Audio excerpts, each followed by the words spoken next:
കാളക്കലിൽ പെട്ടി ഓട്ടോ തടഞ്ഞ് കവർച്ചാ ശ്രമം. സ്കൂട്ടറിൽ എത്തിയ 3 പേർ ചേർന്ന് ഡ്രൈവറെ മർദ്ദിച്ചു.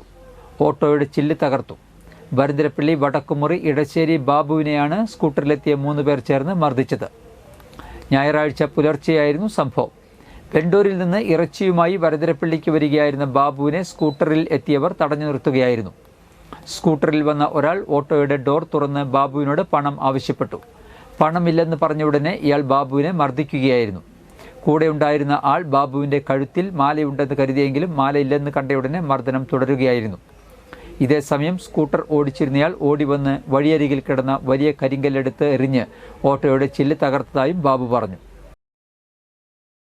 ഞാൻ വെണ്ടൂരിൽ നിന്ന് ഇറച്ചി കൊണ്ട് നന്ദിപുരം ഭാഗത്തേക്ക് വരികയായിരുന്നു. അപ്പോൾ നമ്മുടെ സ്രാമ്പിക്കലിൻ്റെ കടയിൽ ഇപ്പുറത്ത് ടർഫിനടുത്തായിട്ട് 3 പേര് സ്കൂട്ടറിൽ വന്നിട്ട് പെട്ടെന്ന് വഴി ചോദിക്കാൻ പറഞ്ഞ വഴി വന്നവർ എൻ്റെ വണ്ടിയുടെ ഫ്രണ്ടിൽ നിന്നിട്ട് പെട്ടെന്ന് ഒരുത്തന്നെ ഓടി വന്നിട്ട് ഡോറ് തുറന്നിട്ട് തന്നെ പൈസ എടുക്കടാന്ന് പറഞ്ഞ് ഒറ്റയിടി അതിൽ മോന്തയ്ക്ക്. അത് കഴിഞ്ഞ് രണ്ടാമത്താൻ 2 പേര് ഹെൽമെറ്റ് വെച്ചിട്ടുണ്ടായിരുന്നു. ഒരുത്തം വന്നിട്ട് ഇപ്പുറത്തും കൂടെ വന്നിട്ട് അവനും എന്നെ മർദ്ദിച്ചു.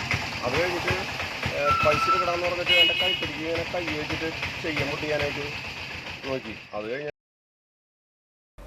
ഇതേസമയം അതുവഴി വന്ന വാഹനയാത്രക്കാർ ഒത്തുകൂടിയതോടെ 3 പേരും സ്കൂട്ടറുമായി രക്ഷപ്പെടുകയായിരുന്നു. സ്കൂട്ടറിന്റെ നമ്പർ ഒരു യാത്രക്കാരൻ കുറിച്ചെടുത്തെങ്കിലും അത് പിന്നീട് വ്യാജമാണെന്ന് തെളിഞ്ഞു. മർദ്ദനമേറ്റ ബാബു പുതുക്കാട് താലൂക്ക് ആശുപത്രിയിൽ ചികിത്സ തേടി. ബാബുവിന്റെ പരാതിയിൽ വരന്തരപ്പള്ളി പോലീസ് അന്വേഷണം ആരംഭിച്ചു. പ്രദേശത്തെ നിരീക്ഷണ ക്യാമറകൾ പോലീസ് പരിശോധിച്ചു വരികയാണ്.